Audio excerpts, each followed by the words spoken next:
Hello friends and welcome to our new video. आज की इस वीडियो में हम लोग बायोकेमिस्ट्री में विटामिन मिनरल्स और बाकी का पोर्शन जो है बस कवर करेंगे। तो हमारे लास्ट वीडियो में हमने फैट सोल्युबल विटामिन और वाटर सोल्युबल में विटामिन सी कवर कर लिया था। Now coming to the vitamin B. तो विटामिन बी कॉम्प्लेक्स होता है, अलग अलग विटामिन हैं starting from the vitamin B1। तो जो विटामिन B1 है it is called as thiamine, और ये सल्फर कंटेनिंग विटामिन होता है। containing water soluble vitamins. It has a specific coenzyme thiamine phosphatase which is mostly associated with the carbohydrate metabolism. Biochemical function देखेंगे तो जो thiamine pyrophosphatase है it acts as a coenzyme for pyruvate का coenzyme किस चीज़ के लिए है, तो पायरुवेट डिहाइड्रोजनेज एग्जाम के लिए in the oxidative decarboxylation, alpha ketoglutarate के लिए है in the citric acid cycle, and alpha ketolase के लिए है in the HMP shunt, and branched chain alpha keto acid dehydrogenase के लिए है in the keto acid synthesis. Glucose में जो है ग्लूकोज 6 फॉस्फेटेज ग्लूकोज से ग्लूकोज 6 फॉस्फेटेज बनाता है दैट उसमें ग्लाइकोलिसिस से lead to the pyruvate and ribose 5 phosphatase and pyruvate will turn into acetyl coenzyme A and pyruvate dehydrogenase enzyme के through, और यहाँ पर भी थियामिन जो है पायरोफॉस्फेटेज ये कोएंजाइम की तरह काम करेगा। एंड इधर ये जो सिट्रिक एसिड साइकिल में कोएंजाइम में काम आता है, ये बनता है सिट्रेट में, और alpha ketoglutarate dehydrogenase alpha ketoglutarate में बनता है। फिर एसिटिल कोएंजाइम में एंड एसिटिल ऑक्सिलोएसिटेट में ये साइकिल चलती रहती है, citric acid cycle. Glucose 6 phosphatase है, ये राइबोस 5 फॉस्फेटेज में कन्वर्ट हो सकता है, और ये राइबोस 5 फॉस्फेटेज है, ये it can convert into glyceraldehyde 3 phosphate में, एंड इसमें भी थियामिन कोएंजाइम की तरह काम करता है। इसको एंटी न्यूरेटिक हार्मोन बोलते हैं because it is required for the acetylcholine synthesis which has role in the acetylcholine neurotransmitter होता है, नर्व इम्पल्स में ट्रांसमिशन में रोल है इसका। थियामिन डिफिशियंसी होती है, क्यों होती है, व्हाट आर द कॉजेज? तो डाइटरी इंटेक कम हो रहा है ना, जो RDA है 1 से 1.5 मिलीग्राम पर डेसीलीटर है इसका, अगर उससे कम रहेगा, स्पेशली जो पॉलिश राइस खाते हैं एज ए स्टेपल फूड, उसमें थियामिन डिफिशियंसी जाती है। और एक वर्निके क्रोसकॉफ सिंड्रोम होता है, तो ये क्रोनिक अल्कोहलिक्स में बॉडी डिमांड ऑफ थियामिन जो है इट इंक्रीज। डिफिशियंसी सिम्टम्स, जब डिफिशियंसी होती है तो बेरी डिजीज होती है, it will manifest as anorexia होगा, weight loss, constipation, nausea, and इसके अलावा न्यूरोलॉजिकल में मेंटल डिप्रेशन, इरिटेबिलिटी और पेरिफेरल न्यूरोपैथी। पेरिफेरल न्यूरोपैथी की वजह से नमनेस इन दी लेग्स होगा and pins and needle sensation होता है लोअर लिम्ब में। तो ये सारे डिफिशियंसी सिम्टम्स आएंगे। ट्रीटमेंट क्या है? एक तो अवॉइड करिए alcohol and thiamine rich diet लेना है। थियामिन रिच जो वेजिटेबल सोर्सेज होते हैं उसमें सीरियल्स में pulses, oil seeds, nuts and east में होता है, और एनिमल सोर्स में पॉर्क में liver, heart, kidney and milk में रहेगा। इसके अलावा कुकिंग प्रैक्टिसेस चेंज कर सकते हैं, तो पार बॉइल्ड जो मिल्ड राइस होता है उसका यूज़ किया जाए, and not discarding the water used for the cooking process, उसमें थियामिन रहेगा। And thiamine hydrochloride tablets IM या IV इंजेक्शन आता है 100 mg का, ये दे सकते हैं। Next vitamin B2। Vitamin B2 है कॉल्ड एज राइबोफ्लेविन, एंड ये भी कोएंजाइम है that takes part into variety of cellular oxidation reactions. तो उसमें फ्लेविन मोनोन्यूक्लियोटाइड जो है FMN, and flavin adenine dinucleotide है FAD, ये इसमें यूज़ रहता है। These coenzymes mostly FAD and to the latter extent FMN participate in the many redox reactions में पार्टिसिपेट करते हैं that are responsible for energy production, and FAD और FMN होता है, ये डॉक्स रिएक्शन के थ्रू FADH2 और FMNH2 में कन्वर्ट होते हैं। तो और इससे डिपेंडेंट एंजाइमेटिक रिएक्शंस होती हैं, लाइक FAD डिपेंडेंट रिएक्शंस में कार्बोहाइड्रेट मेटाबॉलिज्म में जो है पायरुवेट जब एसिटिल कोएंजाइम A में कन्वर्ट होता है बाई पायरुवेट डिहाइड्रोजनेज कॉम्प्लेक्स, तो वहाँ पे यूज़ होता है। अल्फ़ा कीटोग्लूटारेट जो है अल्फ़ा कीटो स्ट्रक्चरल कोएंजाइम में कन्वर्ट होता है अल्फ़ा कीटोग्लूटारेट डिहाइड्रोजिनेज कॉम्प्लेक्स की वजह से, तब वहाँ पे होता है। सक्सिनेट में सक्सिनेट डिहाइड्रोजिनेज एंजाइम है, वो फ्यूमेरेट में कन्वर्ट होता है, तब होता है। एंड लिपिड मेटाबॉलिज्म में एसिटिल कोएंजाइम ए है, एसिटिल कोएंजाइम में डिहाइड्रोजिनेज में कन्वर्ट होता है through alpha beta unsaturated acyl coenzyme के थ्रू, तब वहाँ पे यूज़ होता है। प्रोटीन मेटाबॉलिज्म में ग्लाइसिन जो है ग्लाइसिन ऑक्साइड के through glyoxylate plus ammonia.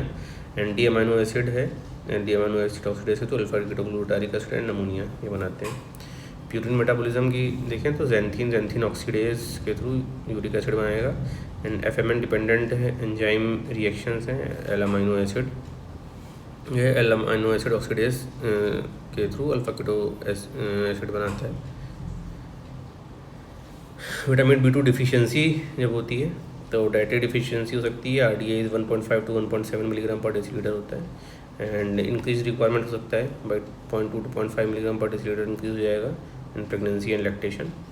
Chronic alcoholics में riboflavin deficiency as such is uncommon and it is mostly seen in along with the other vitamin deficiencies.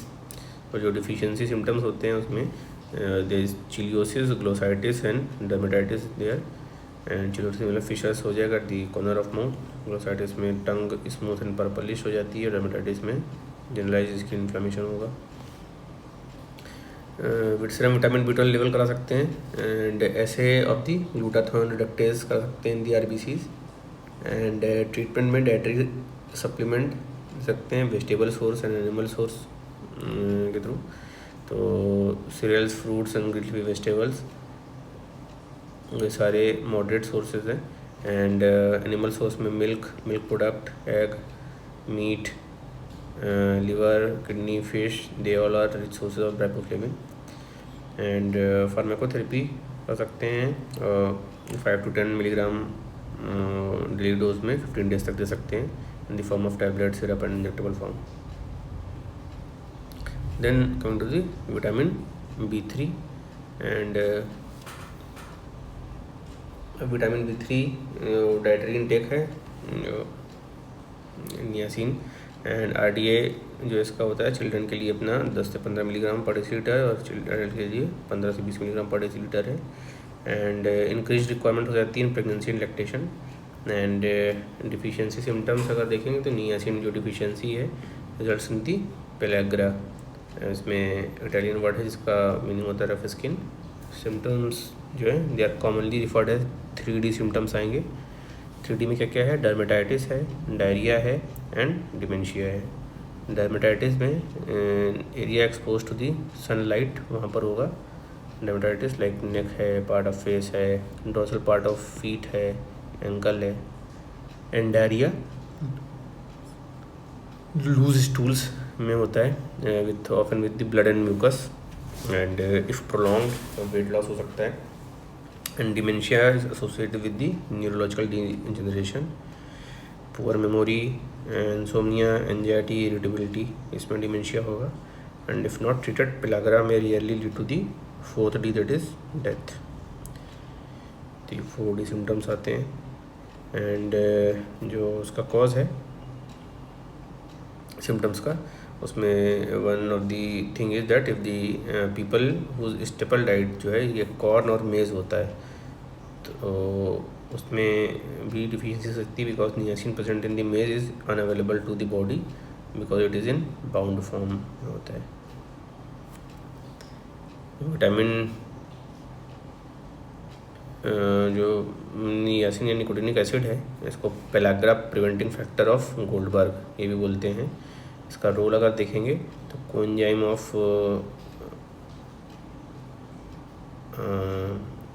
Coenzymes of niacin जो होता है NAD and NAD plus होते हैं, they are involve in the variety of oxidation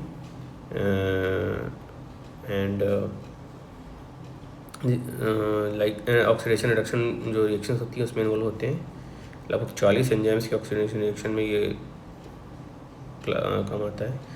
कुछ उसमें NAD dependent है important, like carbohydrate metabolism में जो पायरुवेट डिहाइड्रोजिनेज से pyruvate electrode dehydrogenase through lactate में कन्वर्ट होता है वो। लिपिड मेटाबॉलिज्म में अल्कोहल हाइड्रोजिनेस अल्कोहल को एसिटाल्डिहाइड में कन्वर्ट करता है। प्रोटीन मेटाबॉलिज्म में टायरामीन डिहाइड्रोजिनेस टायरामीन को पैरा हाइड्रोक्सी फिनाइल स्टेट में कन्वर्ट करता है। देन NADP डिपेंडेंट जो हो गए, ये तो NAD डिपेंडेंट है। DP डिपेंडेंट में जो मेलेट है मेलिक एंजाइम्स के थ्रू पायरुवेट में कन्वर्ट होता है। और कुछ हैं इसमें जिसमें NAD और NADP दोनों भी काम आ सकता है। तो जैसे एसोसिएटेड डिहाइड्रोजनेस होता है, एसोसिएटेड को ऑक्सैलोसक्सिनेट में कन्वर्ट करेगा। जो NADH प्रोड्यूस होता है produce is oxidized in the electron transport chain to generate the ATP, and it is also important for many biosynthetic reaction as it denotes reducing equivalents. तो folic एसिड है कि डाईहाइड्रोफोलेट रिडक्टेज, डाईहाइड्रोफोलिक एसिड रिडक्टेज एंजाइम जो है इसके through tetrahydrofolate में convert होता है फोलिक एसिड। तो ये हो गया। अब नियासिन डिफिशिएंसी हुई थी, मैनेज कैसे करते हैं? तो इन्वेस्टिगेशन में सीरम विटामिन B3 लेवल कराएंगे तो वो लेवल कम आएगा। एंड डाइटरी डिफिशिएंसी में डाइट कैन बी डाइट जो है रिच डाइट देते हैं। जो रिच डाइट में वेजिटेबल सोर्स में जो होल ग्रेन्स होते हैं, सीरियल्स हैं, पल्सेस लाइक बीन्स पीनट्स हैं, ये सब रिच सोर्स हैं। वेजिटेबल्स और मिल्क भी दे सकते हैं मॉडरेट सोर्स की तरह। यीस्ट और जो लिवर होता है ये भी रिच सोर्स होता है नॉन वेज में, और फिश एंड एग में भी थोड़ा होता है। इसके अलावा जो है हाई प्रोटीन डाइट दीजिए, because essential amino acid tryptophan serves as the precursor for synthesis of nicotinamide coenzyme.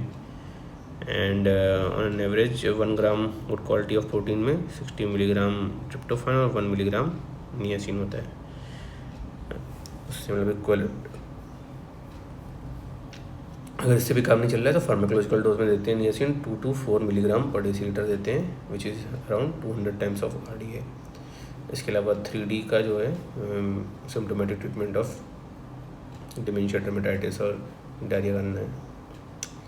Next is vitamin B5 which is pantothenic acid, and इसको फिल्ट्रेशन फैक्टर भी बोलते हैं, और इसको चिक एंटी डर्मेटाइटिस फैक्टर भी बोल लेंगे।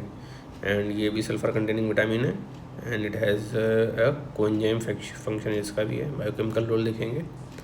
तो its functions are excreted through the coenzyme A, and where A is stands for acetylation, and coenzyme A serves as a carrier for activated acetyl और acyl group, and pyruvate जो है pyruvate dehydrogenase इनके through ये convert होता है acetyl coenzyme A में, वहाँ पे चाहिए। And coenzyme and fatty acid जो है थायोकाइनेस के थ्रू एसाइल कोएंजाइम में चेंज होता है, वहाँ चाहिए कोएंजाइम में। तो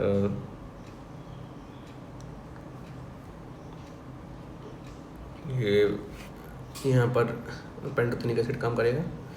एंड कोएंजाइम A जो है may be regarded as the coenzyme for metabolic integration, since acetyl coenzyme is central molecule for a wide variety of biochemical reactions. and acetyl coenzyme A जो है इसमें carbohydrate, amino acids, fatty acids ये सारे होते हैं।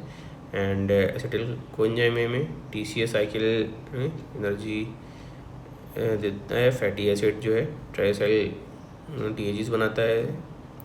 Cholesterol में काम करेगा, कन्वर्ट होगा, विटामिन D और स्टेरॉयड हार्मोन बनेगा, उससे कीटोन बॉडीज़ में कन्वर्ट होगा, उससे एनर्जी बनेगी। डिटॉक्सिफिकेशन में काम आता है एसिटिल कोएंजाइम में। ये carbohydrate, amino acid, fatty acid तीनों से बनेगा, और इतनी सारी चीज़ों में इसका यूटिलाइजेशन होता है। ये हो गया पेंटोथेनिक एसिड। अब इसकी डिफिशियंसी देख लेते हैं। तो जो कॉज अगर RDA 5 से 10 मिलीग्राम पर डेसीलीटर है एडल्ट के लिए, अगर ये नहीं ले रहे हैं तो हो सकता पर डे है, अगर ये नहीं ले रहे हैं तो डिफिशियंसी हो सकती है। एंड इट इज़ हालांकि it is very rare because pantothenic acid is one of the most widely distributed vitamin found in the plant and animal है। डिफिशियंसी सिम्टम्स जब होते हैं तो बर्निंग फीट सिंड्रोम होता है, इसमें पेन एंड नमनेस होगा फीट में, टोज में, स्लीपलेसनेस रहेगी, फटीग आता है। इन्वेस्टिगेशन में अब सीरम पेंटोथेनिक लेवल कराएंगे तो लो आएगा। डाइटरी सोर्सेज में जो है प्लांट सोर्स में मिल्क और वेजिटेबल्स मिलता है, एनिमल सोर्स में जो मीट है, लीवर, एग, यीस्ट, ये सब में मिलेगा। फार्माकोलॉजिकल डोज जो है पेंटोथेनिक एसिड देते हैं अगर डिफिशियंसी ज़्यादा है तो। फिर आता है vitamin B6। B6 stand for the पाइरोडॉक्सिम।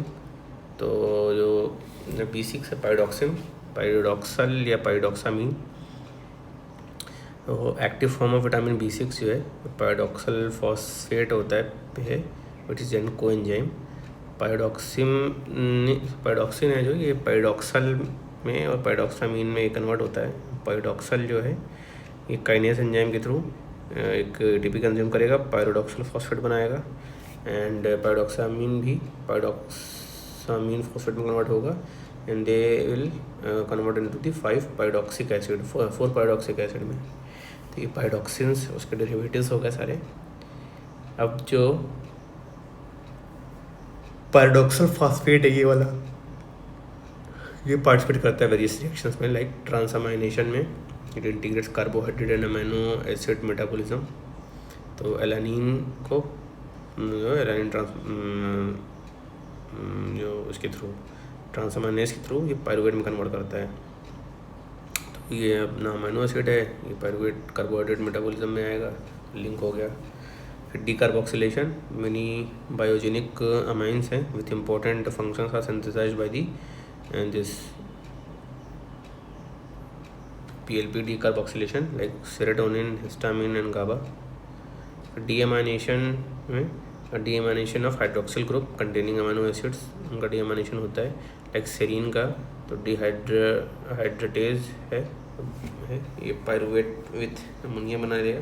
ट्रांससल्फ्यूरेशन तो सेरीन विथ सिस्टाथायोन सिंथेसिस ये सिस्टीन बनाएगा। हीम सिंथेसिस जो है तो ग्लाइसिन एंड सक्सेनिल को एंजाइम है, ALA सिंथेसिस के through they will form the aminolevulinic acid. Niacin coenzyme synthesis है, तो ट्रिप्टोफान जो है ये इससे NAD और NAD+ बनता है। इसमें चाहिए होता है vitamin B6 and in the carbohydrate metabolism देखेंगे तो ग्लाइकोजन फॉस्फोपाइरिलेज है, ये ग्लूकोज 1 फॉस्फेटेज इसको बनाएगा। And role in the malabsorption, तो this PLP is needed for the absorption of amino acids from the intestine and role in the urinary stone formation. तो vitamin B6 जो है is useful for to prevent the hyperoxaluria and urinary stone formation. Glycine hydroxy methyl transferase जो है ये it will convert into the serine. Vitamin B6 deficiency अगर होती है, pattern deficiency होती है तो RDA जो है इसका अडल्ट का 2 से 2.2 मिलीग्राम पर डेसीलीटर है एंड 2.5 मिलीग्राम पर डेसीलीटर है during pregnancy, old age, lactation. Risk factors में डाइटरी डिफिशियंसी होती है, इसकी रेयर है। रिस्क फैक्टर में जो है female taking OCP, alcoholics, infants and drug induced isoniazid and penicillamine and ये सारे जो हैं रिस्क फैक्टर हो सकते हैं। डाइट जो डिफिशियंसी सिम्टम्स हैं इसमें neurological symptoms like depression, irritability, nervousness, mental confusion, convulsions in the children, peripheral neuropathy in severe deficiency, ये सारे होते हैं। एंड हाइपोक्रोमिक माइक्रोसाइटिक एनीमिया हो सकता है। इन्वेस्टिगेशन में सिर्फ विटामिन B6 लेवल कराएंगे तो कम आएगा। यूनरीज एंथ्यूरिक एसिड है ये इंक्रीज आ सकता है। एंड डाइटरी सोर्सेज में animal sources are there and vegetable sources are there. Animal sources rich source होते हैं, इसमें लाइक मिल्क है, मीट है, फिश है, एग योक है, ये सब आएगा। और वेजिटेबल सोर्सेज में जो है वीट हो गया, कॉर्न हो गया, कैबेज है, रूट्स एंड ट्यूबर्स हैं, ये सारी चीज़ें आती हैं। फार्माकोथेरेपी तो जो टैबलेट बेनाडोन होता है 40 mg का, उसका हाफ टैबलेट देते हैं 1 मंथ के लिए पायरोडॉक्सिन के लिए। A tablet sorry next enzyme is vitamin B7, इसको विटामिन H या बायोटीन भी बोलते हैं। ये भी सल्फर कंटेनिंग विटामिन होता है and directly participate as a coenzyme in the carboxylation reaction में काम करता है। और एंटी एग वाइट इंजरी जो है, anti egg white injury factor भी बोलते हैं इसको। And avidin that is egg white injury factor on egg protein has great affinity to this जो है विटामिन, तो इसीलिए जो है जो एविडीन होता है protein has great affinity to this vitamin, that's why it's called anti egg white injury factor. तो ये एग वाइट इंजरी नहीं कराएगा। बायोकेमिकल फंक्शन देखें तो biotin serve as a carrier of CO2 in the carboxylation reaction and as a coenzyme biotin is involve in various metabolic reactions, gluconeogenesis and citric acid cycle, pyruvate and pyruvate carboxylation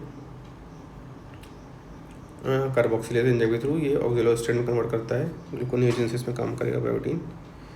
ये फिर आगे citric acid में जाएगा, fatty acid synthesis कराता है, acetyl coenzyme A carboxylase में coenzyme की तरह काम करेगा, एसिटिल कोएंजाइम ए से मेलानिल कोएंजाइम ए बनाएगा।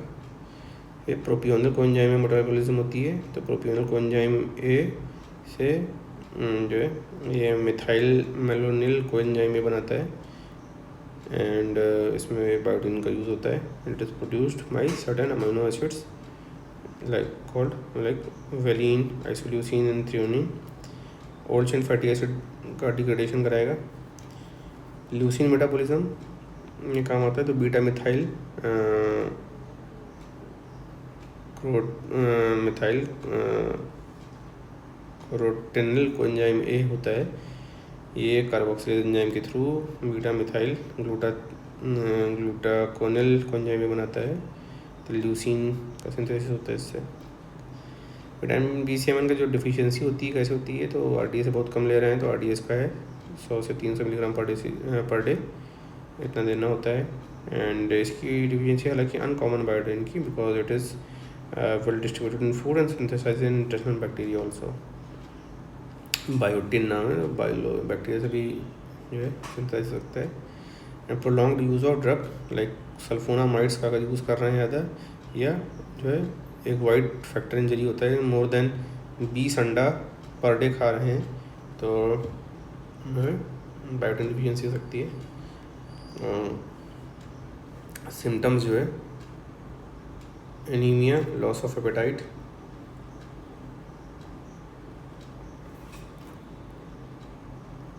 नोज़िया, डर्मेटाइटिस, ग्लोसाइटिस, इस तरह से चीज़ हो सकता है। एंड इट में result in depression, hallucination, muscle pain, dermatitis. Serum biotin level जो है कम होगा।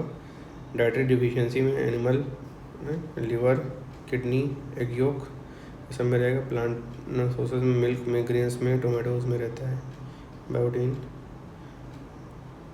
ज़्यादा डिफिशियंसी हो गई तो फार्माकोथेरेपी कर सकते हैं। फिर विटामिन B12 में दिस कोबालामीन, तो what is the folate trap आता है क्वेश्चन। तो there are interrelation between folic acid and vitamin B12। कैसे इंटरलेशन है, तो जो टेट्राहाइड्रोफोलेट है N5 and 10 मिथिलीन टेट्राहाइड्रोफोलेट, इसमें टेट्राहाइड्रोफोलेट रिडक्टेज एंजाइम के थ्रू ये N5 मिथाइल टेट्राहाइड्रोफोलेट बनता है। एंड इधर ये मिथाइल कोबालामीन और कोबालामीन ये आपस में चेंज होते हैं, इससे जो ये N5 मिथाइल कोबालामीन है ये टेट्राहाइड्रोफोलेट बनता है and it will use in the 1 carbon metabolism. And homocysteine methyl transferase enzyme है, ये होमोसिस्टीन ये मिथियोनिन बनता है इस साइड, और ये मिथियोनिन जो होता है मिथाइल डोनर का काम करता है मिथियोनिन। तो ये विटामिन B12 हो गया, ये फोलिक एसिड हो गया, फोलिक एसिड हो गया, ये कोबालामीन है, ये विटामिन B12 हो गया। अब क्या है, जब विटामिन B12 डिफिशियंसी रहती है, because vitamin B12 acts as a coenzyme, तो there will be low activity of homocysteine methyl transferase ना, इसकी एक्टिविटी कोएंजाइम है, तो इसकी एक्टिविटी कम हो जाएगी। And only major pathway for the and जैसे ये होमोसिस्टेन मिथाइल ट्रांसफरेज है, it is only major pathway for the conversion of N5 methyl tetrahydrofolate to tetrahydrofolate ना, ये जो है ब्लॉक हो जाएगा। एंड जो फोलिक एसिड है it will be trapped in the form of N methyl tetrahydrofolate. तो जो बॉडी टेट्राहाइड्रोफोलेट पूल जो है ये डिक्रीज कर जाएगा and almost entire body folate become trapped in the form of N5 methyl tetrahydrofolate। And इसी चीज़ को फोलेट ट्रैप या मिथाइल ट्रैप बोलते हैं। And because of the THF decrease pool reduced जो है न्यूक्लियोटाइड एंड DNA सिंथेसिस जो है कम हो जाएगी, सारी चीज़ें कम हो जाएंगी, DNA synthesis, nucleotide synthesis. Next आता है विटामिन B9। तो ये जो है that is folic acid itself. तो फोलिक एसिड है इसका डोज बहुत इंपॉर्टेंट है। तो जो RDA होता है इसका, ये एडल्ट में 200 माइक्रोग्राम के आसपास, लैक्टेशनल अगर फीमेल है तो 300 और प्रेगनेंसी में तो 400 माइक्रोग्राम चाहिए होता है। और वेजिटेबल सोर्स जो है वेजिटेबल सोर्स में ग्रीन लीफी वेजिटेबल, सीरियल्स, ये सबसे मिलता है। एनिमल सोर्स में लिवर, किडनी जो है, यीस्ट, ये सब में मिलेगा।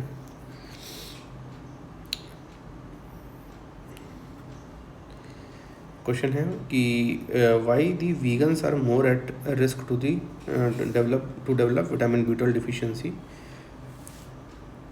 तो जो विटामिन B12 है it is synthesize only by the microorganism, anaerobic bacteria होते हैं वही सिंथेसाइज करते हैं। Plant can not synthesize it and hence vitamin B12 is never found in the plant foods. The animals that obtain vitamin B12 either from intestinal bacterial synthesis or by eating food that derive from other animals। उसमें liver, kidney, pork, chicken, fish, egg, milk, curd, ये सबसे जो vitamin B12 मिलता है। And जो lactobacillus होता है curd में, ये सिंथेसाइज करता है। विटामिन B12 का जो RDA होता है बच्चों के लिए 0.5 to 1.5 microgram per day, adult के लिए 3, और प्रेगनेंसी एंड लैक्टेशन है तो 4 माइक्रोग्राम पर डे पड़ेगा।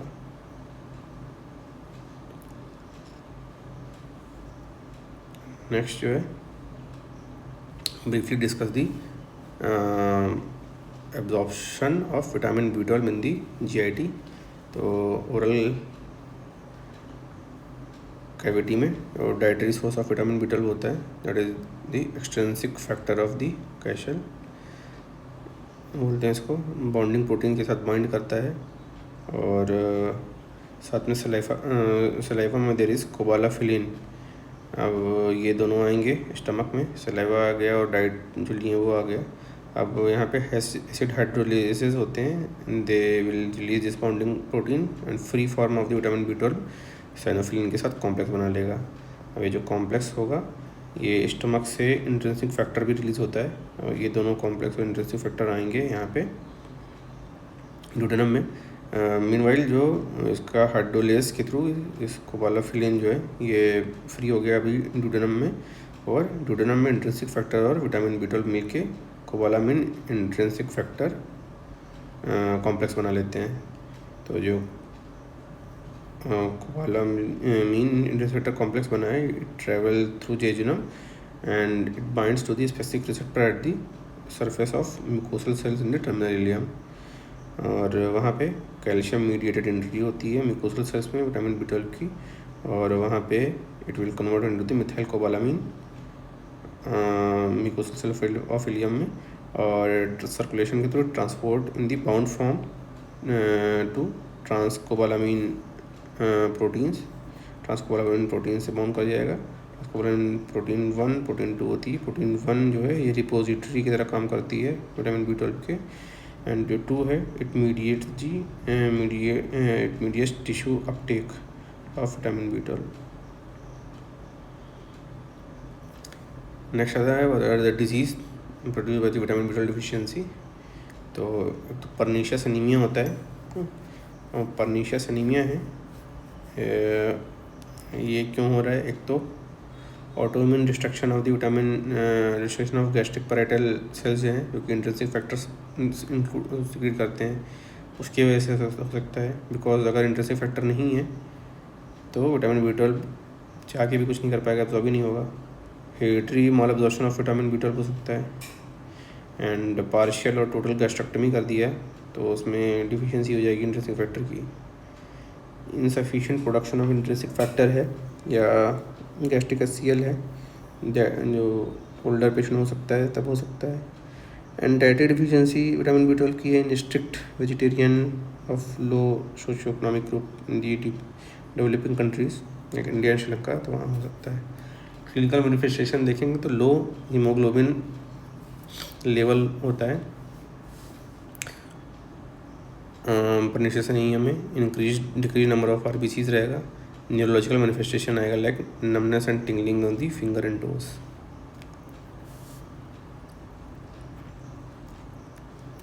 देन न्यूरोनल डिजनरेशन डिमाइलिनेशन हो सकता है। Initially paraesthesia of the fingers and toes can be there, and later confusion, dementia, साइकोसिस, ये सारी चीज़ें हो सकती हैं। इन्वेस्टिगेशन में सीरम विटामिन B12 लेवल कराएंगे, वो डिक्रीज आएगा। Tetrahydrofolate pool in the blood ये कम रहेगा, एंड मिथाइल टेट्राहाइड्रोफोलेट दिखेंगे तो ज़्यादा आएगा। And methyl malonic acid in the urine जो है ये बढ़ा हुआ आता है यूरिन में।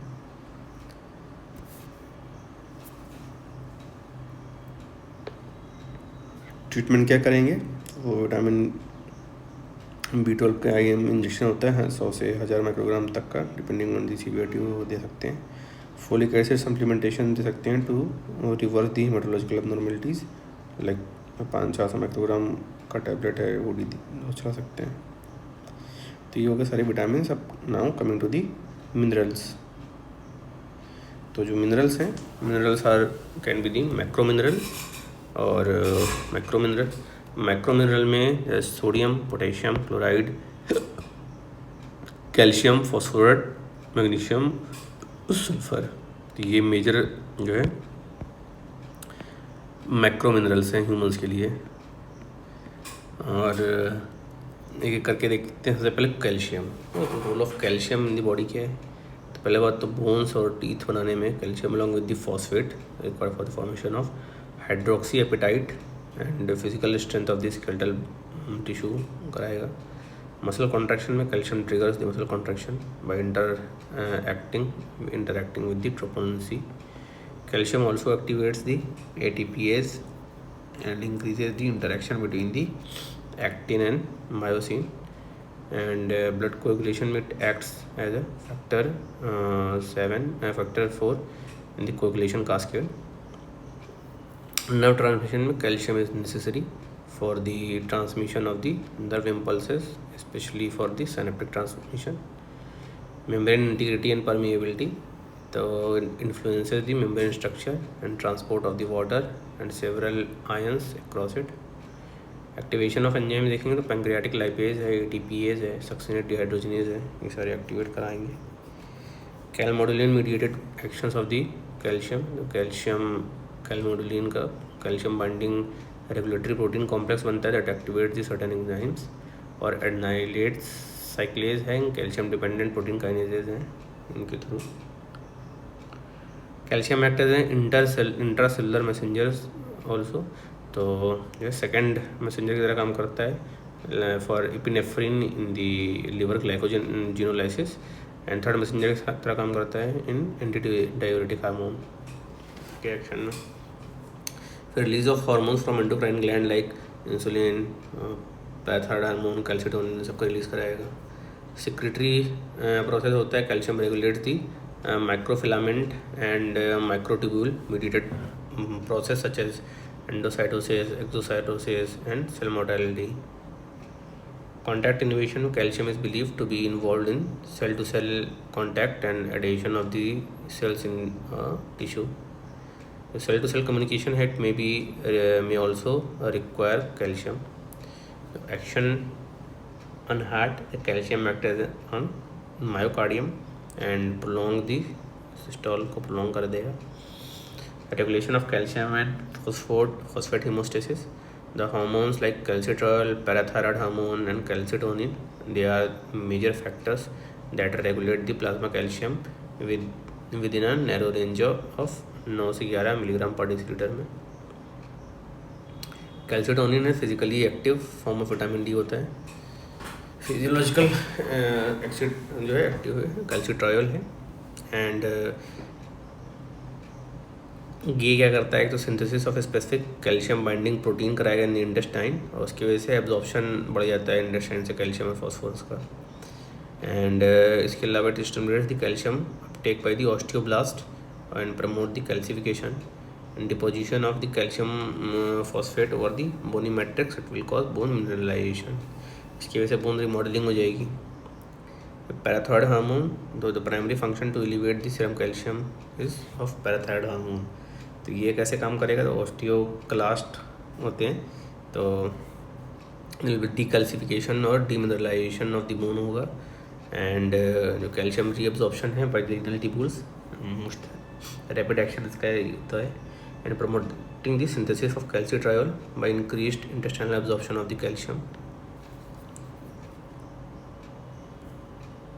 फिर जो कैल्सिटोनिन है 32 अमीनो एसिड कंटेनिंग पेप्टाइड है secreted by the parafollicular cells of thyroid gland and acts on calcium metabolism in antagonistic to the parathyroid hormone, and it has a decreasing influence on the blood calcium level.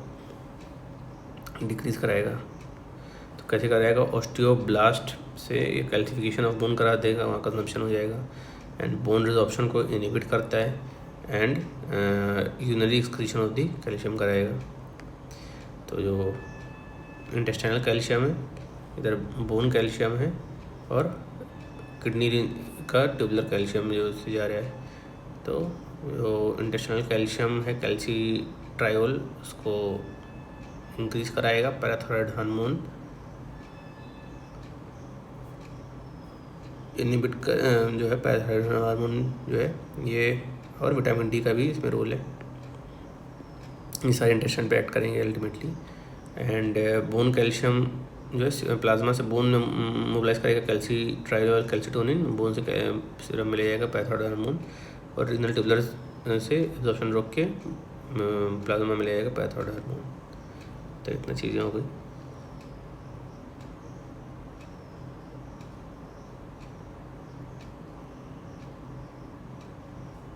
Next is hypocalcaemia. तो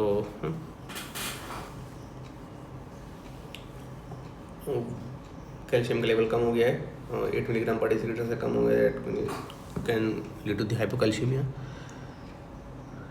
cause देखेंगे तो dietary deficiency है. जो calcium का जो RDA होता है phosphate और कैल्शियम दोनों बराबर ही है, तो 0.8 to 1.2 gram per day calcium लेना होता है इतना. And deficiency is cause by less intake है. तो किसका जो है इंटेक कम हो रहा है, अगर less intake of milk and milk product है, and less intake of beans, leafy vegetables, fish, cabbage and egg yolk है, तब होगा. Factors inhibiting the calcium absorption, तो जो फाइटेट्स हैं एंड ऑक्सिलेट्स हैं, and high content of dietary phosphate and fat malabsorption, alkaline conditions, high dietary fibres, ये सारे में are the factors inhibiting the calcium absorption. फिर हाइपोपैराथायरॉयडिज्म है, accidental surgical removal हो गया पैराथायरॉयड्स का, और ऑटोइम्यून डिजीजेज हो सकती हैं, उसमें हाइपोपैराथायरॉयडिज्म हो सकता है. Clinical manifestations, hypocalcaemia can cause tetani, अगर less than 7 milligram per decilitre हो गया है. इसमें न्यूरोमस्कुलर इरिटेबिलिटी होती है, स्पाज्म होगा, कन्वर्जन्स आ सकते हैं. रिकेट्स हो सकता है which is defective calcification of bones का डिसऑर्डर है.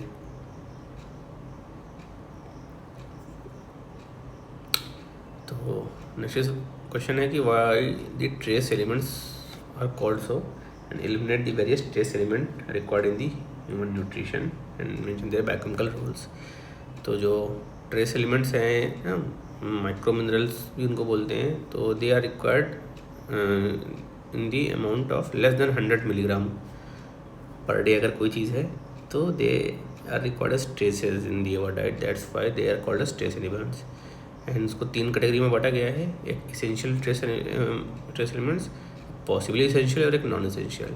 इसेंशियल जो अपने को माइक्रो मिनरल्स चाहिए ही, उसमें ह्यूमंस के लिए आयरन है, copper, iodine, manganese, zinc, molybdenum, cobalt, fluorine, selenium and chromium. और यही हम लोगों को पढ़ने भी होते हैं मेनली। जो पॉसिबली इसेंशियल है उसमें निकल है, वेनेडियम है, कैडमियम है एंड बेरियम है, they are possibly essential. Non essential जो चाहिए ही नहीं, उसमें aluminium, lead, mercury, boron, silver, bismuth, they are not required.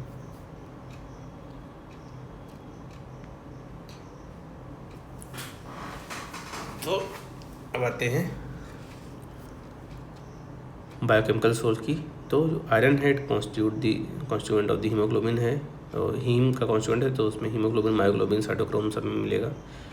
Oxygen transport में एंड बायोलॉजिकल ऑक्सीडेशन में इन्वॉल्व होता है। कॉपर तो कॉन्स्टिट्यूएंट्स ऑफ द एंजाइम है, cytochrome, 3 oxidase and catalase, tyrosinase, ये सब में चाहिए होता है। आयरन ट्रांसपोर्ट में इसकी जरूरत पड़ती है। आयोडीन में constituent of T3 and T4 है। एंड मैग्नीज जो है ये कोफैक्टर की तरह काम करता है फॉर एंजाइम्स लाइक जो है arginase, pyruvate, carboxylase, glycoprotein synthesis में इसका रोल है। फिर जिंक जो है act as a cofactor again for enzymes like alcohol dehydrogenase, carbonic anhydrase and lactase dehydrogenase. Molybdenum constituent of enzymes होता है लाइक ज़ैंथीन ऑक्साइड का, ऑक्सीडेज का। कोबाल्ट तो ये अपना कोबालामिन जो है विटामिन B12 उसका कॉन्स्टिट्यूएंट होता है, required in the formation of erythrocytes. And then fluoride help in the proper formation of bones and teeth. And selenium है antioxidant function of the along with the vitamin E के साथ antioxidant function है वो करता है। और glutathione पेरोक्साइडेज and selenocysteine जो है एंजाइम होता है उसके कॉन्स्टिट्यूएंट होता है। क्रोमियम जो है प्रमोट दी इंसुलिन फंक्शन और उसको ग्लूकोज टॉलरेंस फैक्टर भी बोलते हैं इसलिए।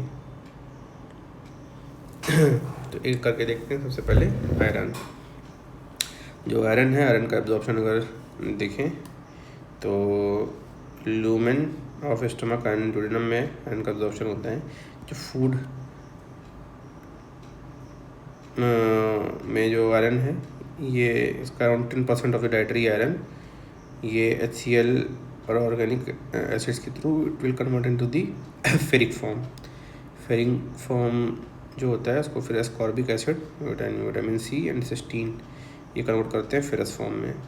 और mucosal cells of the GIT ये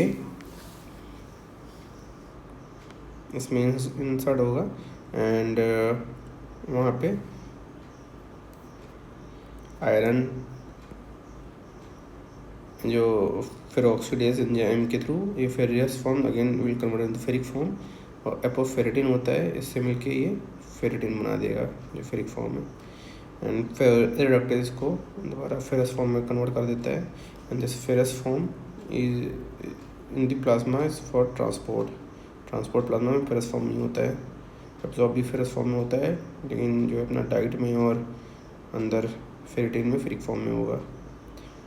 the factors affecting the iron absorption, तो एब्जॉर्प्शन इज प्रमोटेड और इंक्रीज्ड बाई अगर एसिडिटी है, बिकॉज यहाँ पर HCl है, ऑर्गेनिक एसिड से कन्वर्ट कर रहा है डाइटरी आयरन को फेरिक फॉर्म में आ रहा है। तो हाइपरक्लोरोहाइड्रिया है, एसिडिटी है, विटामिन C बढ़िया है, सिस्टीन है। इन iron deficiency anaemia iron absorption is increase by 2 to 10 times already increase हो जाता है। तो ये सारे फैक्टर्स प्रमोट करते हैं। Small peptides and amino acid promote करता है। लो फॉस्फेट कंटेंट अगर डाइट में है तो ये सब आयरन एब्जॉर्प्शन प्रमोट करेंगे।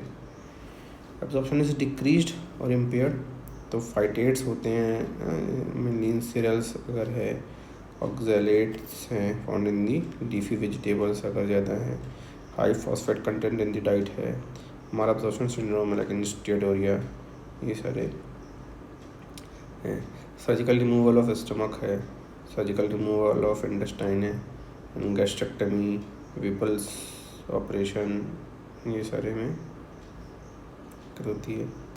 म्यूकोसल ब्लॉक थ्योरी, तो homeostasis in the iron is maintained by the regulating iron absorption and not its excretion. When iron stores in the body are less, इसका absorption बढ़ जाता है, and when irons are adequate, the absorption अपने आप कम हो जाएगा. This unique phenomena is of regulating iron absorption is referred as the mucosal block theory, and because no other nutrients of the body is regulated in this fashion, it is very unique.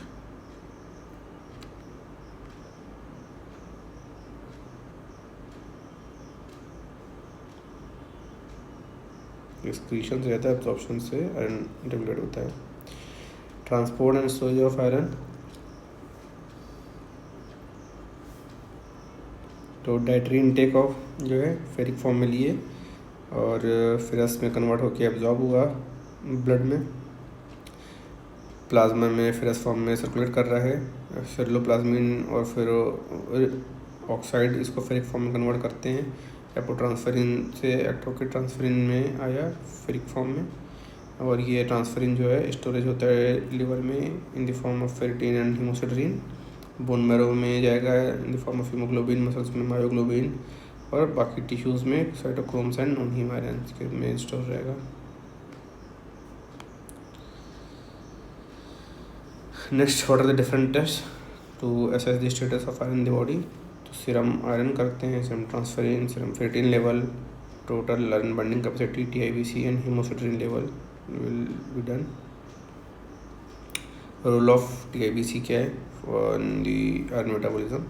तो after the conversion of ferrous to ferric form in plasma, जो ferric है then binds with a specific iron binding protein, namely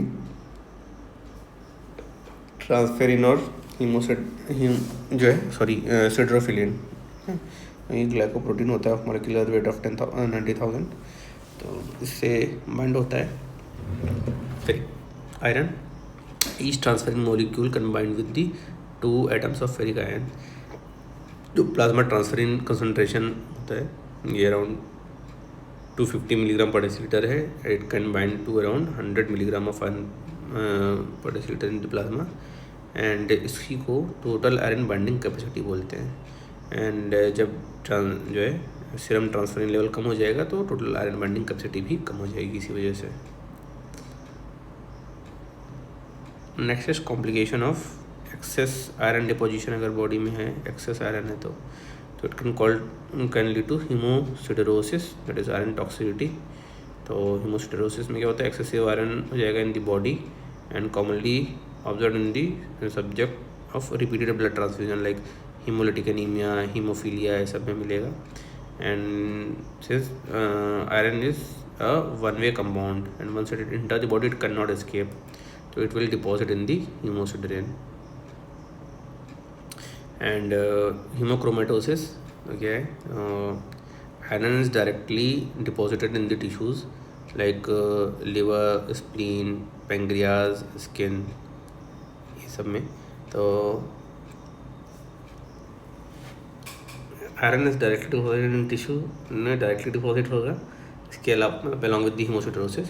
and जो tissues में multiple जगह deposit होगा तो brown pigment बनता है स्किन में, सिरोसिस ऑफ द लीवर हो जाएगा, पैंक्रियाटिक फाइब्रोसिस हो जाएगी, और इसीलिए इसको ब्रॉन्ज सिंड्रोम, ब्रॉन्ज डायबिटीज़ भी बोलते हैं. वो जो है ब्राउन पिगमेंटेशन हो जाता है, दैट इज़ हीमोक्रोमेटोसिस. क्रोम मतलब कलर हो गया, हीम की कलर का हो जाएगा सारा स्किन, लीवर और पैंक्रियाज.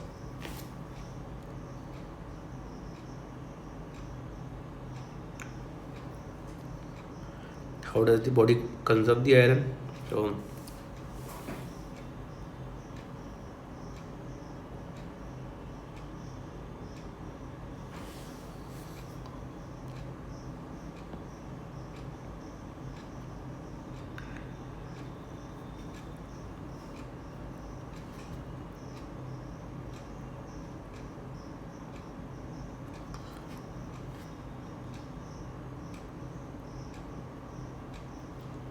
प्लाज्मा ट्रांसफरिन लेवल है 4 मिलीग्राम आयरन है, body stores the 1000 milligram of iron and ये 4 मिलीग्राम पर डेसीलीटर का, ये 5 milligram per decilitre body store से प्लाज्मा में ट्रांसफरिन रूप में आएगा। मायोग्लोबिन एंड अदर कंपाउंड में 300 मिलीग्राम ऑफ आयरन स्टोर रहता है एंड वो फूड से पर डे 1.1 से 2 मिलीग्राम जो है एब्जॉर्प्शन होता है। फीकल लॉस होता है 1 to 2 मिलीग्राम पर डे का। प्लाज्मा ट्रांसफरिन जो होता है ये 4 मिलीग्राम आयरन प्लाज्मा ट्रांसफरिन के रूप में यहाँ पे हमेशा स्टोर रहेगा ब्लड में। और तो इधर 5 इधर से आया, 5 इधर से आया, ये तो अपना जो आया था उधर निकल गया एंड ये इधर जो 10 ऐड हो रहा है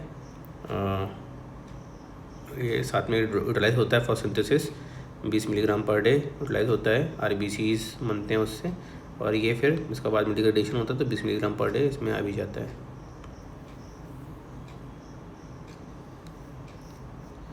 तो ये टोटल जनरल रिव्यू है of the iron metabolism.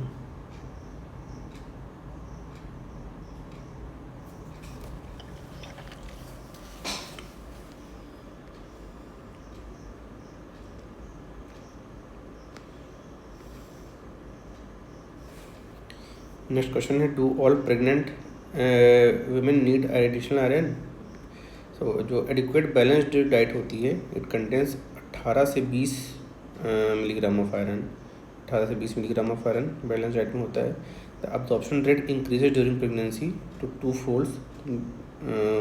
10% dietary iron है ये, 20% अब्जॉर्प्शन डाइटरी आयरन का होने लगेगा and yet this markedly enhanced demand during pregnancy is not fulfilled. Only 20% of the females have iron store of 500 milligram, which is minimum essential for the pregnancy. Around 40% of the women have virtually no iron store, and चूँकि majority of the women, that is 80% जो है, तो 40% of this जिसके पास है ही नहीं, और 40% वो जो मतलब जिनके पास है लेकिन 500 से कम है, तो during pregnancy they have either low or virtually no iron store, and hence this supplementary जो आयरन है it should be a routine after the patient becomes free from nausea of pregnancy, and T should be avoided with in 1 hour of taking जो है iron tablets. And additional iron requirement during pregnancy ये लगभग 1000 milligram का होता है and it's distribution in दी, मतलब baby होगा जो 1000 जो है उसमें से 300 जाएगा फीटस एंड प्लेसेंटा में, 400 एक्सपेंडेड RBC मास में फीमेल के, 200 जो ऑब्लिगेटरी लॉस होता है ड्यूरिंग द नॉर्मल जो है rate, and rest will be in stores, and जो 300 milligram of iron saving during the amenorrhoea of 10 months जो होता है उसमें 300 का सेविंग हो जाता है फीमेल का। आयरन के बाद आते हैं अब आयोडीन पे, माइक्रोमिनरल में। तो what is the role of synthesis of thyroid hormone? तो जो थायराइड है, थायरोग्लोबिन प्रोटीन होती है, उसके आयोडीनेशन होता है, उसमें आयोडीन जो रेसिड्यू ऐड होगा एंजाइम थायोपेरोक्सिडेज में, तो इसमें जो है DIT MIT बनते हैं, डाइआइडो मोनोआइडो टायरोनिन एंड डाइआइडो टायरोसिन। तो इसकी फिर कपलिंग होती है और कपलिंग के थ्रू जो है T3 एंड T4 बनता है, और फिर इसकी प्रोटीलिसिस होती है तो MIT DIT T3 T4 amino acid जो है रिलीज़ होते हैं, एंड MIT और DIT का फिर डीआयोडीनाइजेशन होता है, उससे आयोडीन निगेटिव बनता है डीआयोडीनेज एंजाइम से, फिर आयोडीन पेरोक्सिडेज के थ्रू जो है आयोडीन प्लस बनता है। तो ये जो आयोडीन प्लस है it is the active vitamin, और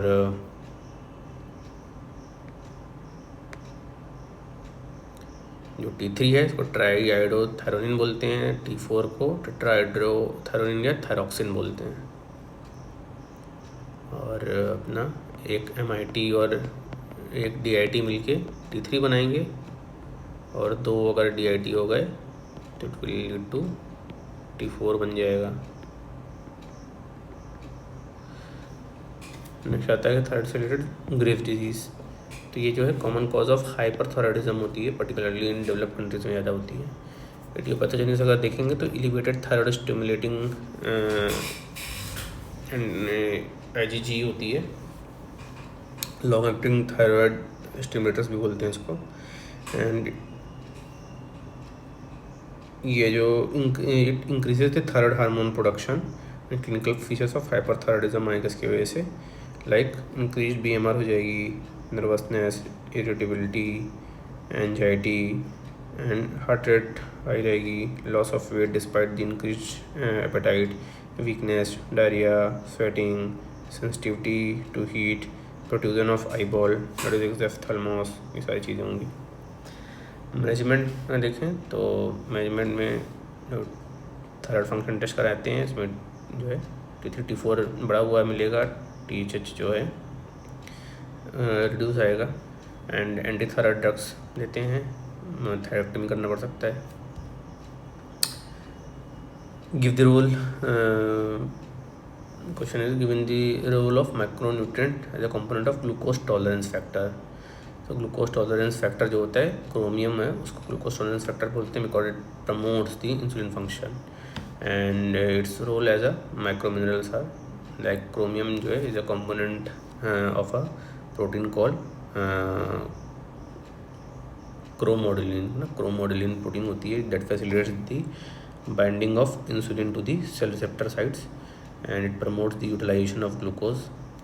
क्रोमियम जो है ये chromium lowers the total serum cholesterol level and chromium is involve in the lipoprotein metabolism, तो it decreases the LDL and it increases the HDL that promotes the health, and it is believed that the chromium participate in the transport of amino acid into the cells like heart and liver। तो इसका जो RDA है 100 से 10 से 100 milligram per day होता है adult के लिए।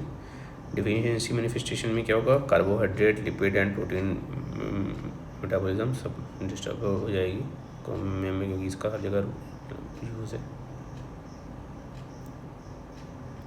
Next is role in of the copper in the body और विल्सन डिजीज इससे रिलेटेड है।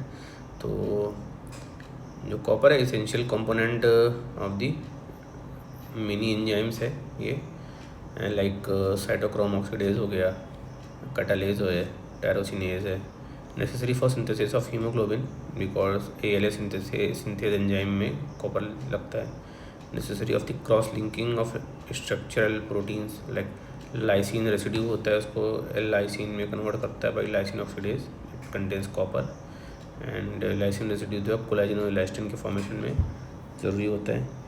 And iron transport in plasma in transferrin, तो सेरुलोप्लाज्मिन है ये जो है एंजाइम होता है, इसमें कॉपर रहेगा, ये फेरस फॉर्म को फेरिक फॉर्म में कन्वर्ट करता है और ट्रांसफेरेटिन में सर्कुलेशन होगा आयरन का। It is also necessary for synthesis of melanin and phospholipids, development of bones and nervous system that is myelin कराएगा। कॉपर प्रोटीन जो कॉम्प्लेक्स है in the invertebrates functions like haemoglobin for oxygen transport like haemocyanin. Certain copper containing non-enzymatic proteins हैं, functions are not clearly known, like hepatocuprin है that is a storage form of the liver, cerebrocuprin है in the brain, and hemocuprin है in the RBCs। hepatocuprin, cerebrocuprin and hemocuprin।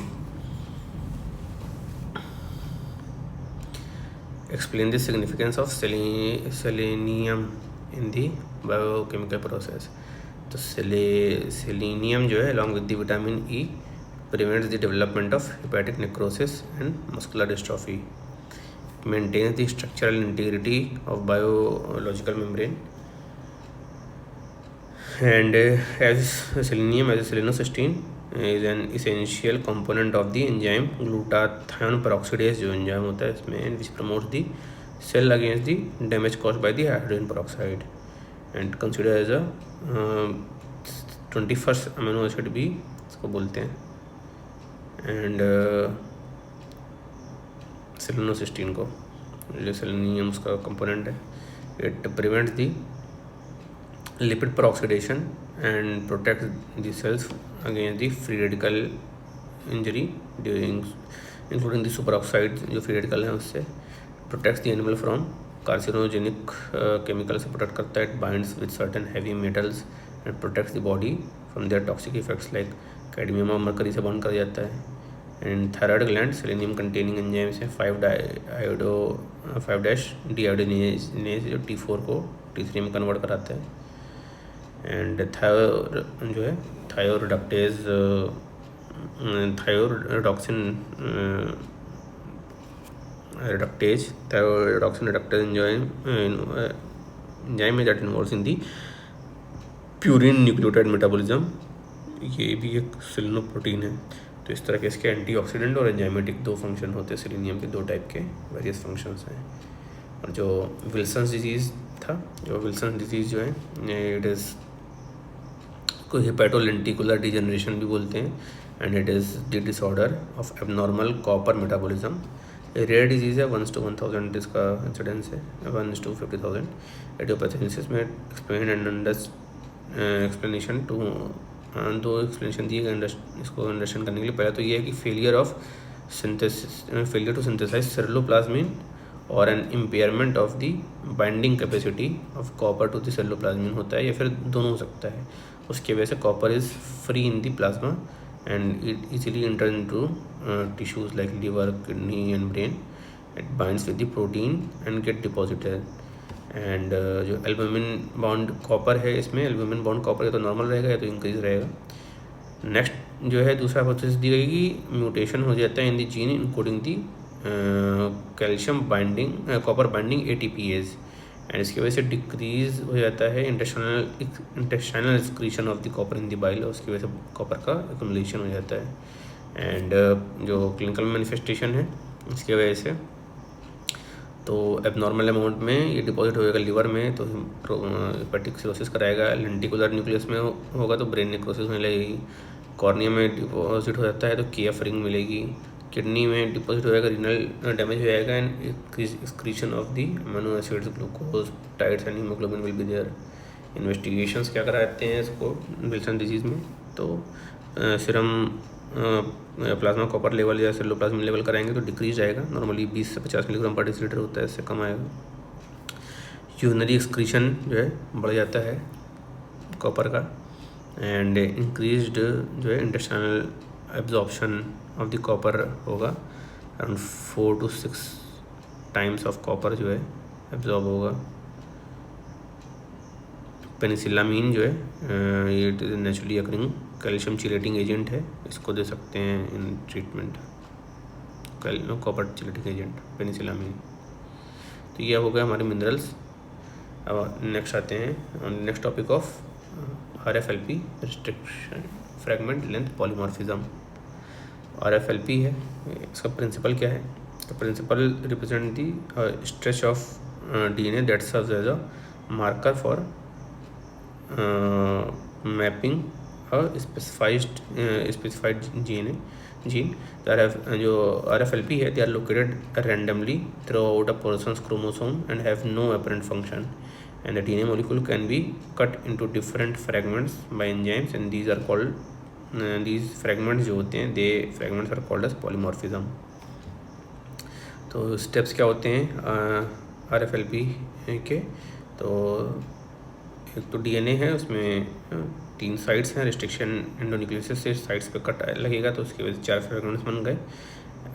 अब RFLP की scoring करेंगे by sudden hybridisation और PCR, और fragment जो separated हैं उनकी जो है बाद में इलेक्ट्रोफोरेसिस करके सेपरेट कर लेंगे उसको, और pattern of a DNA band बन जाएगा जिसमें एक नाइट्रोजनस बेस सीक्वेंस रहेगा, उसको आइडेंटिफाई कर लेंगे और कंपेयर करेंगे विथ नॉर्मल इंडिविजुअल्स, एंड उससे इस कैन बी इसका एप्लीकेशन कर सकते हैं to detect single gene based disease को चेक करने में और DNA फिंगरप्रिंटिंग में। Single gene based disease like sickle cell anaemia में जिस because of chromosome 11, cystic fibrosis chromosome 7, Huntington's chorea chromosome 4, retinoblastoma chromosome 13 और अल्जाइमर्स डिजीज क्रोमोसोम 21। ये सब में यूज़ हो गया। नेक्स्ट जो है डीएनए फ्रेगमेंटिंग में यूज़ है, इसका रोल है इन मेडिकल फॉरेंसिक्स। तो आइडेंटिफिकेशन हो गया of the criminal, rapist, thief etcetera, settlement of paternity disputes and immigration test cases में और उनके डिस्प्यूट्स को रिजॉल्व करने में यूज़ है डीएनए फिंगरप्रिंटिंग का RFLP। फिर जो है नेक्स्ट आता है variable number tandem repeats VNTR। तो VNTR क्या है? They are the DNA fragments of different lengths and they are made up of short base sequence, जो 10 से 100 बेस पेयर का ही सीक्वेंस होता है। The number of elements in the given region में vary and that's why they known as VNTR। And principle जो है, तो unlike RFLP, VNTR form due to different number of base sequences between 2 points of a DNA molecule।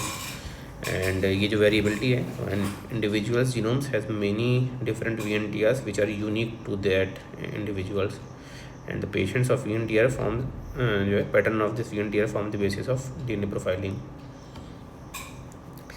तो DNA1 है, उसमें ये VNTR है। DNA2 जो है दूसरा VNTR है। इसमें स्टेप्स कैसे करते हैं? तो जो है रिस्ट्रिक्शन एंडोन्यूक्लियोस के थ्रू पहले तो रिलीज़ कर लेंगे VNTR सीक्वेंस को, इलेक्ट्रोफोरेसिस इसको सेपरेट कर लेंगे and detected due to variability in the repeat sequence copies. तो जो है by hybridization and with a probe उसको चेक करेंगे। तो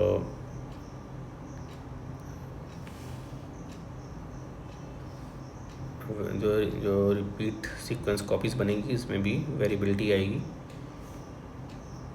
it can be use in the detection of certain disease like Huntington chorea में। DNA fingerprinting में again VNTR can be use in mapping, genome mapping में। Limitation क्या है? They are not evenly distributed throughout the genome and tends to localize in telomeres and hence जो है जो simple tandem repeat जो है इसका कॉन्सेप्ट आया। तो जो स्टीयंस सिंपल टेंडम रिपीट्स में ये एडवांटेज होता है। नेक्स्ट जो है एक होता है SNP जो है सिंगल न्यूक्लियोटाइड पॉलीमॉर्फिज्म। तो SNP का क्या principle? It represent the position in the genome where some individuals have one nucleotide while others have a different nucleotide। Like G और C के बीच में काफ़ी जो है चेंज रहता है, पॉलीमॉर्फिज्म रहता है। लाइक DNA1 है, यहाँ पर G है, DNA2 यहाँ पर सारा चीज़ सही है लेकिन इसकी जगह C आ गया। एडवांटेजेस क्या होते हैं? यूजफुल DNA मार्कर है because large number of SNPs are there, more than 3 million SNPs है जीनोम में। सम ऑफ SNP में give rise to the RFLP भी हो सकता है एंड जेल इलेक्ट्रोफोरेसिस की इसमें नीड नहीं पड़ती है एंड इसकी वजह से टाइम और लेबर काफ़ी सेव करता है। एंड स्टेप क्या है इसका? तो एक टारगेट DNA है, उसके खिलाफ ओलिगोन्यूक्लियोटाइड जो है ये बनाएगा विच हम matched base and complete and stable hybridization of the base pair करेंगे और उसके बाद जो है दोबारा जो ओलिगोन्यूक्लियोटाइड आया सेम जगह पे वो मिसमैच हो गया and hybridization not form due to the mismatched pair. इसको एम्पलीफाई कर लेंगे रियल टाइम PCR से एंड क्वांटिटेटिव DNA मार्किंग कर सकते हैं थ्रू SNP। नेक्स्ट हो गया अपना पॉलीमरेज चेन रिएक्शन, ये टॉपिक। तो पॉलीमरेज चेन रिएक्शन जो definition wise self free amplification technique होती है for synthesizing multiple identical copies, billions of copies DNA of interest की बनाई जा सकती है। तो प्रिंसिपल्स क्या है? तो टारगेट DNA उसका 100 से 3500 जो है 35,000 base pair in the length जो है ये चाहिए होता है एटलीस्ट, उतना आप टारगेट DNA रखेंगे।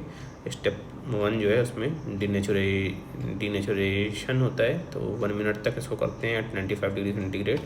2 ends are separated because of this high temperature stage 2 में रीनेचुरेशन करते हैं अगेन 1 मिनट के लिए एट 55 डिग्री सेंटीग्रेड, एंड इसमें 2 प्राइमर्स आर यूज जो कि सिंथेटिक ऑलिगोन्यूक्लियोटाइड होते हैं ऑफ 17 से 30 nucleotide length that ensures the annealing between the each DNA strands and the primer.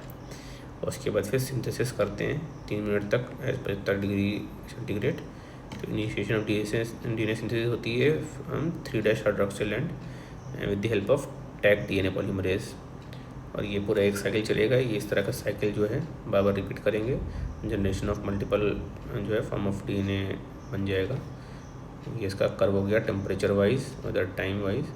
तो वो 90 डिग्री सेंटीग्रेड पे 1 मिनट तक रखेंगे, फिर जो है 55 पे 1 मिनट तक रखेंगे स्टेज 2 में, 3 मिनट तक रखेंगे 75 डिग्री सेंटीग्रेड। एप्लीकेशन क्या क्या है PCR का? तो क्लिनिकल डायग्नोसिस में prenatal diagnosis of inherited disease है like sickle cell anaemia, beta thalassaemia, phenylketonuria में। डायग्नोसिस ऑफ रेट्रोवायरल इन्फेक्शन है लाइक HIV, COVID-19 में RT-PCR करते हैं। डायग्नोसिस ऑफ बैक्टीरियल इन्फेक्शन है लाइक ट्यूबरक्लोसिस में माइकोबैक्टीरियम ट्यूबरक्लोसिस CBNet करते हैं। Diagnosis of cancer rising from virally induced जो है CA cervix by human papilloma virus and chromosome translocation by T14 and T18 in the follicular lymphomas. Sex determination of embryo अगर करना है to detect any sex chromosome linked disorder देखने के लिए तब कर सकते हैं। ये तो डायग्नोसिस में हो गया। इसके अलावा DNA सिक्वेंसिंग कर सकते हैं फ्रॉम सिंगल स्टैंडर्ड DNA, वहाँ से भी कर सकते हैं। कंपैरेटिव स्टडी ऑफ जीनोम करना है तो लाइक फाइलोजेनेटिक्स, पैलियोएंटोलॉजी, आर्कियोलॉजी में यूज़ आता है। फॉरेंसिक मेडिसिन में एप्लीकेशन इन DNA फिंगरप्रिंटिंग है। तो आइडेंटिफिकेशन ऑफ क्रिमिनल्स, रेपिस्टीज हो गया, settlement, paternity dispute, use of immigration cases and disputes, इसमें यूज़ हो गया PCR का। फिर what is real time PCR और क्वान्टिटेटिव PCR, QPCR। तो QPCR is used as an advanced variant of PCR that used to quantify the nucleic acid. The amplification of DNA molecule can be monitored during the real time. तो difference क्या होता है normal PCR में और QPCR में? तो ये तो रेगुलर मेथड है, ये एडवांस्ड है QPCR। And PCR use to analyse a short segment of DNA by amplification, and इसमें एम्पलीफाई करते हैं एज वेल एज क्वान्टिफाई भी करते हैं DNA के अमाउंट को। तो एजेंट्स जो यूज़ होते हैं इसमें प्राइमर यूज़ करते हैं फॉर पॉलीमराइजेशन। प्राइमर के साथ एक फ्लोरोसेंट डाई और उसका फ्लोरोसेंट प्रोब भी यूज़ करेंगे चेक उसको क्वांटिफाई करने के लिए। जो रिजल्ट्स जो हैं they are initiated by gel electrophoresis. और इसमें जो QPCR में जो फ्लोरोसेंस इमिट हो रहा है उसको रिकॉर्ड करके करते हैं। Data is recorded at the end of the process where QPCR में एक्सपोनेंशियल जो फेज होती है ड्यूरिंग दी फेज उसमें ही रिकॉर्ड कर रहे होते हैं data. And to stain DNA fragments, तो ये इथीडियम ब्रोमाइड जो यूज़ करते हैं, इसमें फ्लोरोसेंट डाई यूज़ करते हैं। टाइप ऑफ जो रिजोल्यूशन होता है लो रिजोल्यूशन होता है नॉर्मल PCR का, ये हाई रिजोल्यूशन देता है QPCR। इंटरप्रिटेशन में इसमें distinct bands of various DNA form होते हैं ओवर एगरोस जेल, और QPCR में डिफरेंट पीक्स होंगे related to DNA fragments in the fluorescence probe. Testing time जो है QPCR में कम लगता है, जल्दी हो जाता है। एप्लीकेशन क्या है नॉर्मल PCR का? टू डिटेक्ट द प्रेजेंस और absence of DNA in the sample, detect gene mutation, amplify the template of genome sequencing. And QPCR में क्वांटिफाई करना है DNA in the present sample, analyse करना है gene expression को, gene का expression, and define detection of the pathogen and quantification of the mutation को quantify करना है कितने लोड का म्यूटेशन हुआ है तो ये कर सकते हैं। Next is RT-PCR, reverse transcriptase polymerization reaction. ये एडवांस वेरिएंट होता है PCR का to detect RNA from the sample. तो टारगेट RNA होता है, रिवर्स ट्रांसक्रिप्टेज एंजाइम के थ्रू उसको कॉम्प्लीमेंट्री DNA में कन्वर्ट करते हैं। अब इस cDNA का PCR कराएंगे तो उसका एम्प्लीफिकेशन हो जाएगा एंड उसकी वजह से detection of RNA in the sample हो सकता है। एंड अगर इसको QPCR के साथ कंबाइन कर दिए तो क्वान्टिटेटिव एनालिसिस ऑफ RNA भी हो जाएगी, लाइक RNA वायरस का या जीन एक्सप्रेशन का करना है क्वान्टिफाई। तो DNA मार्कर्स होते हैं तो 4 types of DNA sequences which are used as markers. तो एक RFLP हो गया, VNTR, माइक्रो सैटेलाइट या simple random repeats and single nucleotide polymorphism. ये 4 DNA मार्कर्स जो सीक्वेंस होता है जहाँ पे टारगेट करते हैं। Next and the last topic is RIA, radio immunoassay. तो 1997 में तो रोसेल्विन येलो थे, इनको अवार्ड किया गया था Nobel prize in the medicine for the invention, and this important technique is considered as the breakthrough for endocrinology. Principle क्या है इसका? तो जो एंटीजन होता है एक रेडियो लेबल्ड आयोडीन 199, जैसे आयोडीन 131 एंटीजन है, iodine 131 labelled radioactive iodine 131 labelled antigen को एंटीबॉडी से रिएक्ट कराएंगे तो एंटीजन एंटीबॉडी कॉम्प्लेक्स बनता है। जो हमारा टारगेट जो सब्सटेंस टू बी डिटरमाइंड है, अगर ये प्रेजेंट रहेगा तो ये डिस्प्लेस कर देगा इसको, और नॉर्मल एंटीजन का एंटीबॉडी से कॉम्प्लेक्स बन जाएगा तो ये रेडियो जो डिस्प्लेस हो रहा है इसको हम डिटेक्ट कर सकते हैं। कंसंट्रेशन ऑफ जो एंटीजन एंटीबॉडी, जो रेडियो लेबल एंटीजन एंटीबॉडी है, is inversely proportional to the concentration of unlabel antigen that is substance to determined. तो ये अपना लीनियर कर्व चलता है। एडवांटेजेस क्या है? It is fast and easy, highly specific, highly sensitive है, possible to detect even the picograms of the antigen, can be used to other substance by the making the antigenic जो हेप्टेन्स हैं like dinitrophenol, इसको use करके इसको बाकी non antigenic चीज़ों का भी डिटेक्ट कर सकते हैं। डिसएडवांटेज ये है कि रेडिएशन हैजार्ड होगा, कॉन्ट्राइंडिकेटेड है प्रेगनेंसी में, requires specific trained person, lab requires specific licence to handle, and radioactive materials में यूज़ निकलता है। It requires specific arrangement for the requisition of the radioactive material, storage of radioactive material, waste disposal of radioactive material. Short shelf life होती है, costly kit होती है। Application कहाँ है टीआ का? तो estimation of antigenic substance and जो है लाइक हार्मोन्स एंड प्रोटीन्स का सिंथेसिस कर सकते हैं, या हेप्टेन्स के साथ यूज़ करके peptides, steroid hormone, vitamin, drugs, antibiotics, nucleic acid, structural protein, hormone receptor, ये सब का भी डिटेक्शन कर सकते हैं। और इसके वजह से it is use in the hormonal disorders, cancers, therapeutic monitoring of drugs and biomedical research में RIA का बहुत योगदान है। रेडियो इम्यूनोएसे हालांकि जब से ये ELISA आ गया है तब से इसका एप्लीकेशन कम हो गया है। तो ये हो गया हमारा complete biochemistry, and hope you like this video. अगर अच्छा लगा तो please like, comment and share this video and subscribe to our channel. Bell icon को प्रेस करें टाइमली नोटिफिकेशन के लिए। मिलते हैं नेक्स्ट वीडियो में। बाय।